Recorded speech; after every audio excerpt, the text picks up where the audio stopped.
আলহামদুলিল্লাহ ফাইনালি আমি আমার পিএস পেয়ে গেলাম। তো আজ থেকে এই যে মেয়েটাকে দেখতেছেন ও সব সময় সব জায়গায় আমার সাথে থাকবে।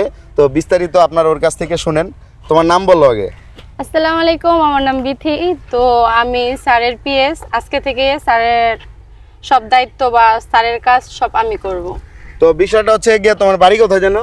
আমার বাড়ি শরীয়তপুর। তো ওর বাড়ি হচ্ছে মানে ওর গ্রামের বাড়ি হচ্ছে শরীয়তপুর। তো শরীয়তপুর থেকে আসে। তো বিষয়টা হচ্ছে ওকে আমি কেন রাখছি, আসলে চলো হাঁটতে হাঁটতে কথা বলি। তো ওকে আমি কেন রাখছি আপনারা সবাই জানেন যে আমি একজন কন্টেন্ট ক্রিয়েটর, কন্টেন্ট বানাই। তো বিষয়টা হচ্ছে গিয়ে আমার তো বিভিন্ন জায়গায় যাইতে হয়, দেশের বাইরে, তারপর বাংলাদেশের মধ্যে বিভিন্ন জায়গায় যাইতে হয়। তো আমি আজকে থেকে ওকে নিয়োগ দিছি পিএস হিসেবে আমার, এবং ওর কী কী কাজকর্ম আছে সব কিছু আপনাদেরকে জানাবো, এবং আপ টু ডেট ভিডিও আসবে, আপনারা ভিডিও দেখতে পারবেন।